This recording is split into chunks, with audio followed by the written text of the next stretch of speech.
This is a recording from the Sunday, December 20th, 2015 meeting of the BC Humanist Association in Vancouver.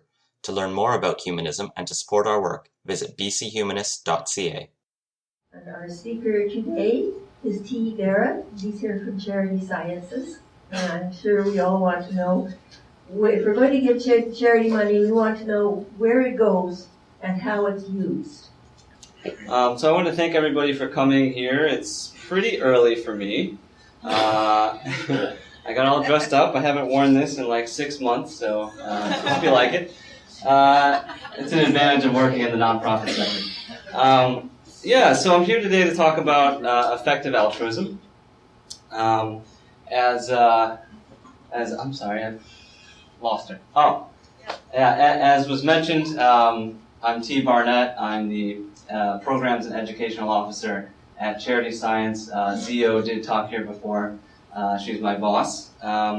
And we operate within the broader effective altruism movement. So how many people here have actually heard of that before? Oh my gosh, way more people than I thought. That's good. So in case you haven't, I'm going to briefly go over it.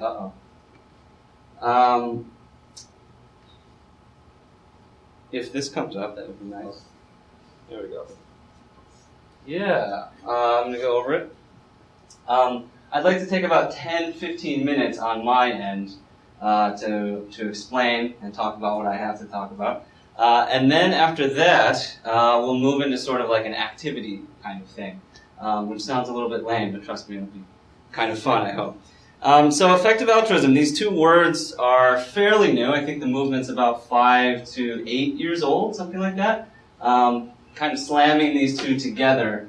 The best way for me to sort of explain it is to talk about the logo here, which is essentially just that light bulb with the heart in it. So sometimes they say that effective altruism is about combining the heart and the mind. And what they mean by that is traditionally the nonprofit sector has been dominated by the heart. So someone approaches you in the street and says there are, a couple 100 million children starving in the world, please give us money. That's not a great business plan for like a normal company. Most people take a lot more time to invest some time in where their money would go. They read about certain organizations, something like that. But for some reason, when it comes to charity, people are happy to just not do all that much research and kind of just give their money away because it might feel good for them or because the idea sounds good, something like that. And in fact, we know that people spend more time watching TV every day than kind of researching charities, which is very interesting. For a year. So in 1 year, someone will research charities less than watching TV in 1 day. So it's about combining the head and the heart. Because I'm not all that great at public speaking, I will be employing all kinds of tricky tactics to keep you interested. One of which being, I will be giving you money. Yes. Yeah. I wanted you to be like this. That's what I'm hoping for. So that'll be good. I'm not going to say more about that because I'm going to kind of leave you in suspense until a bit later. See? That's how I do it. Okay. So before we get into what charity science is and what effective altruism is, I first want to talk about what it's not. And what it's not is represented by an organization here called Play Pumps. Has anyone ever heard of this before? Okay. All right. Good. So Play Pumps is actually a really ingenious idea that was brought up by, or invented, so to speak, by an engineer in South Africa. And specifically, he worked on sort of like oil drilling and things like that. And his idea for Play Pumps was to have children play on this sort of roundabout thing. And what that would do is it would create enough force to pump water from a well that would be underneath it. It would shoot up to a water tower here and come out at a place where people in the village would collect water. So it sounds like a really awesome idea. And it really is. I mean, when you think about it, harnessing the power of like children's enthusiasm to play, to create water for people is like, there's no better idea in the world, it seems like. And that's how it would work. The roundabouts are very colorful. They would be installed by sort of a third party for free to the people in the community. And it was supposed to be one of the better ideas out there. So actually, in September of '06, U.S. donors, and specifically the Clinton Global Initiative, pledged $16.4 million to this cause, which is quite a bit.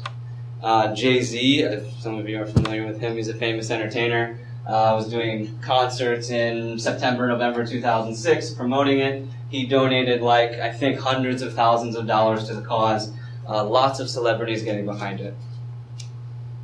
And then there was the 100 Pumps in 100 Days campaign, where they were really trying to roll out this initiative to all the communities around the world, mostly in Africa. And then in October of 2007, UNICEF started leading efforts to sort of look at what are the impacts of these pumps. They were interested to find that in a report in Mozambique, there are a lot of problems with these pumps. It started to come to light that there were certain things that were peculiar about them. And then in November 2000, that's really small, I'm sorry. That says November 24th, 2009. A particularly scathing Guardian report called Africa's Not So Magic Roundabout came out. And that's when it sort of broke the story about Play Pumps International, bringing up problems like it's like the way the roundabout was set up. It was really difficult for these kids to play on it. It didn't just spin like a normal one would. It was actually kind of difficult for them. So they got tired. They quit. They did something else. And then the women of the village, usually it was the women of the village, had to go on these roundabouts and kind of push it to get their water. So they found it very demeaning. And actually, the roundabouts, the efficiency of the pumps themselves were 1/3 or a quarter as good as the traditional hand pumps. And so it seemed like such a great idea, but when you sort of went into each individual community on the ground, things changed quite a bit in international development. And that's one particularly poignant example. And yet, the nonprofit lives. Plenty of celebrities in '09 are kind of throwing their names behind it. That looks like Jessica Biel, if anyone knows who that is. A few other people. Isabella Lucas, I don't know who that is, but it sounds famous. Are all throwing their names behind this, despite the fact that all of these reports are coming out that it just doesn't seem to be working. So why do things like this still live on when we find out that they don't work so well? Well, high-powered marketing. So this is actually part of Play Pumps International. They have this bottle of water that they sell, and then they say that the money goes towards it, but it's really a fairly ineffective program. And so what effective altruism has been trying to do in the last few years is get people to really, to push people in sort of a skeptical mindset, which a lot of you are used to sort of operating in that space. And basically saying, we would like people to take a little bit of time to step back and sort of reevaluate, because people are skeptical about a lot of things, but when it comes to charity, it seems like that's one of the last untouched things that people think about. So effective altruism is all about kind of bringing things to light, like Africa's Not So Magic Roundabout, exposing sort of these mega charities that sort of lose hundreds of millions of dollars and nobody really knows what happens to them. Red Cross. And also trying to expose charities that just clearly don't do anything for anybody, and yet they're registered. Homeopaths Without Borders is a good example as well. Yes, there is a something without borders everywhere, like animals without borders. Yeah. Right. So when it comes to aid, this is all kind of a little bit depressing, and a lot of people can get very cynical about aid. Should we just give up? That's one of the things that I do. I'm in communications with charity science, and I come across so many people that are just like, well, I shouldn't give money anymore, or I'm just going to give it to like a local cause because I just don't care. And I've heard about the Red Cross, I've heard about play pumps. I just don't want to engage. And so that's kind of like the thesis of White Man's Burden, which is kind of a cynical book about a dead aid, came out. These are all actually really good books. I recommend that you read them. But also, a book that came out in the effective altruism movement is Doing Good Better. And it is what it suggests in the title, which is that there are, just like anything, there are good and bad nonprofits, there are good and bad causes, there are things that help people or are kind of neutral, or don't help people at all. But the answer is not to kind of turn your back on the poorest people of the world, but it is actually to try and research more, to run randomized control trials. We can talk about that later, to do all kinds of external assessments to sort of figure out what works and what doesn't work. And this isn't impossible. We don't have to kind of throw our money at things and hope it works. We can test things in advance in a scientific way. And so the ethos of that book, and basically the entire effective altruism movement, is how can I make the biggest difference I can? So what we care about is not just things that work, but things that work for the most amount of people, for the greatest good. A lot of you are used to this kind of language. And it tries to use evidence and careful reasoning to find an answer. And it takes a scientific approach to doing good. And that's probably the most important part of effective altruism, is taking that scientific approach. And that's where charity science comes in.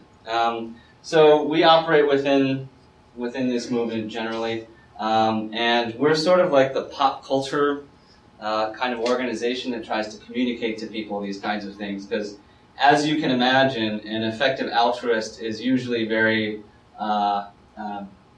they're kind of focused on metrics and measuring things and research analysis, and so usually they're not the most engaging people. So what we try to do is try to bring the message to other people.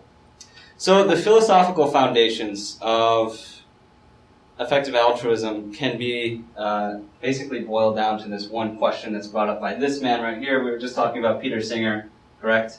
That's him in cartoon form. He brings up the point, or a scenario rather, that if there's a child drowning in a pond nearby, some of you have probably heard of this before, and you have, say, an expensive pantsuit or suit on, will you ruin the suit to go save the child? I think all of us would say yes. And he says, well, what's the difference between this child that you can see in front of your eyes and all of the children that die from global poverty? And that's basically the point of that question. But effective altruism isn't just about being prompted by something like that, an argument like that. It's also about combining, obviously, our want to help other kids and other people in other countries, and also putting that together with the scientific method. So here's an example of that. I like this graphic. Yeah, who wins? So in the developed world, there is a nonprofit called Guide Dogs of America. And for $42,000, you can do a really nice thing. You can train a guide dog who will help a blind person get by in the world. The Fred Hollows Foundation is a nonprofit that works in developing countries and treats curable blindness. And for $42,000, you can cure the sight of 1,050 people. Yes. So you can actually give the gift of sight to 1,000 people for the exact same amount of money. So a lot of questions will probably come up at the end of this presentation, talking about local charities versus international ones, local causes, things you care about, things close to your heart, and what is most effective. And this is one of the points that we like to make, is that these choices simply need to be made. And especially when you talk about the UN and the billions of dollars that are being thrown around, we need to make decisions about how best to use this money. And I think most of us in this room would agree that the one on the right is quite a bit better. It's hard to even imagine 1,000 people being cured by sight, curing 1,000 people, but you can do it. And so Charity Science is an organization that advocates for the top 3 ranked charities in the world. There are 3 more that are honorable mentions, but the top 3. So GiveWell is actually a charity assessment agency that's very similar to Charity Navigator. Have people heard of Charity Navigator? Yeah, usually if anyone is curious at all about looking up charities, they type in like assessing charities or something in Google, and Charity Navigator comes up because it's one of the biggest. So they give a lot of ratings on a lot of things, one of which being, one of their key metrics is overhead. So a lot of people, when they want to donate to a charity, they look at overhead. Is all of my money going to this cause? Is my money going to be lost to administrative fees, things like that? The biggest difference between Charity Navigator and GiveWell is that GiveWell cares more about impact and how many people they help. So something like overhead actually is not all that important to GiveWell. It just so happens that high overhead and administrative costs makes you less effective usually. But that's what GiveWell cares about. So Charity Navigator does not care about impact. They just kind of look at the scale of organizations and how they spend the money and how much various people are being paid. But GiveWell will say, for this amount of money, you can do this, and we've proven that. And that's a much different approach to charity than ever before. So an example of this is deworming. Has anybody heard of that before? Okay. Wow. Unbelievable. Because they're so informed. I almost don't even need to do this.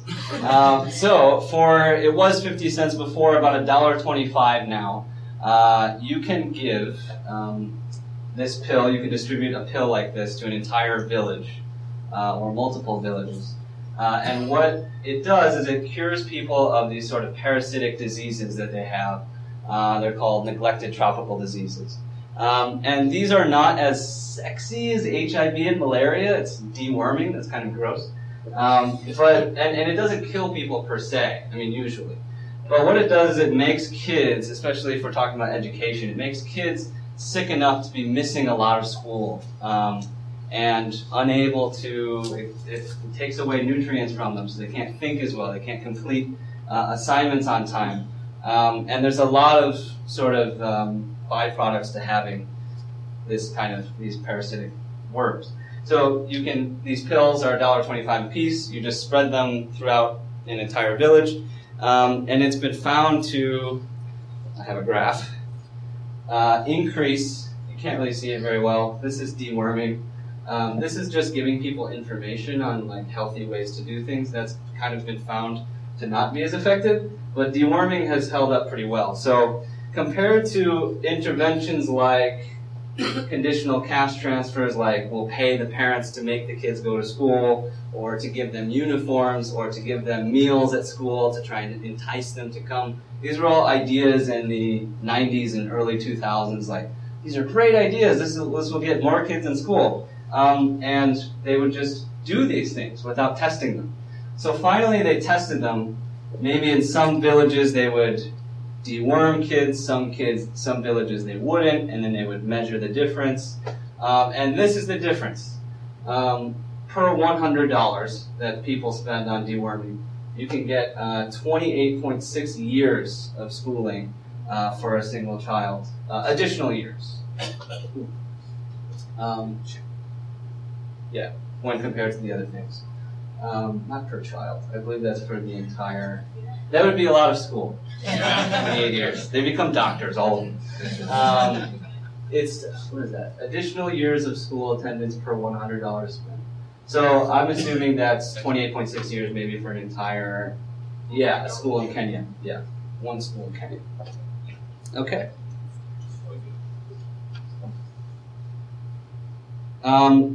So our philosophical justification is we want to help people just like we would local people, and we want to do it with the best science that's available. So why don't people, despite the fact that like it seems most people will agree with this proposition, shouldn't we help a drowning kid in a pond? Shouldn't we help kids that are in trouble all around the world? Only 4% of the U.S., I couldn't find Canadian numbers, I'm sorry.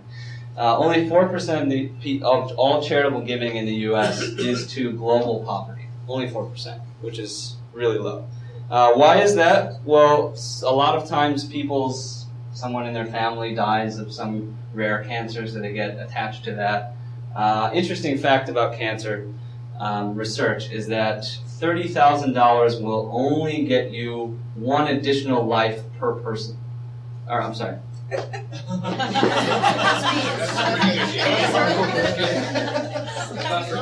And I'm done. Okay, it'll get you one additional year of life per person.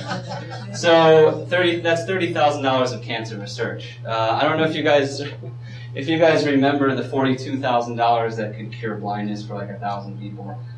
There are definitely better ways to be spending money.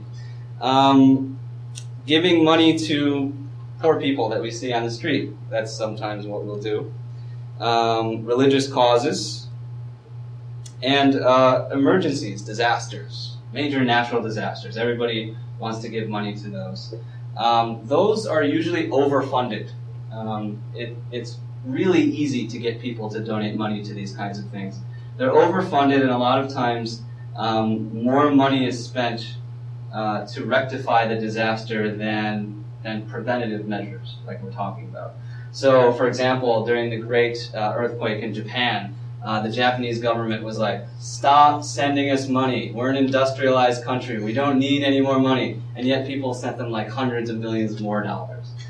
So one of the questions that effective altruism tries to answer is this a cause that's neglected by people? And if so, there's room for more funding. Because when things are overfunded, that's when waste happens and money gets thrown away.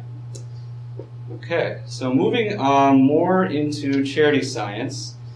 The three charities that we represent are the Schistosomiasis Control Initiative. Yeah, that's a mouthful. That's the deworming, by the way. Give Directly, and the Against Malaria foundations. These are considered by GiveWell, who is the charity evaluator I talked about before, to be the absolute most effective charities in the world. And they research them, and they come up with, each of these charities have come up with many, many randomized control trials between them to kind of prove that they are effective interventions. The top one right now is the Against Malaria, AMF. So that's the one that we try to direct the most money to.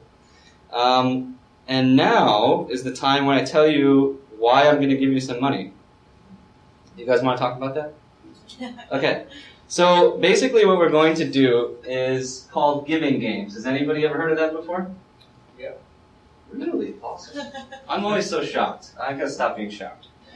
I'm going to offer, maybe there needs to be like 3 groups here, because there are 3 huge tables. 3 groups, I was planning on $25 each, and giving each of you some information on each of these 3 charities. And I would have you pass around that information, sort of talk about it, discuss it, and then each table is going to come to a decision about where best to spend your money. And so it'll be between these 3 charities. Sometimes giving games will include something like Homeopaths Without Borders or some other charity to see if, quote-unquote, the right decision is made. But I think we'll keep it within these 3 so that you guys can kind of read about them a bit more. So what is Charity Science up to right now beyond me just giving speeches and not being all that good at it? Donate Your Christmas 2015 is what we call a peer-to-peer fundraising thing, where you have a webpage on the internet and you basically say to all your friends on Facebook or by email or something like that, you say, don't get me any presents, please. I would just like you to donate to this page directly, and that will be in lieu of all of my Christmas presents. Thank you very much. And that has actually been something that's raised hundreds of thousands of dollars for us for effective charities, because it's so easy and it takes 2 minutes to sign up, and then people basically just give money, and it takes like no time at all, so it's nice. The other thing we've been up to is legacy, putting charity in your will. And that has had a lot of popularity for us because people seem to be interested in not just giving their money to their family or something like that when they pass along, but instead trying to make the world a better place, or doing both. I recommend doing both. There are a lot of hardcore effective altruists that say, all of your money should go to EA charities. And I'm a big believer in the 80-20 principle. I'm sure a lot of you know a lot about that. So I try to give 80% to all of these effective charities, and then that 20%, I have like a cause that I really care about. Mine, in my particular situation, would be Smile Train. I was born with a cleft lip and palate. So I really care about that kind of thing, so I donate 20% of what I'm going to donate already to that. So effective altruism is not about like being hardcore and just giving up everything else and being exclusionary. It's really about splitting the difference between what is really effective, what's really useful, and what's best for everybody else. And so that is the end of the presentation.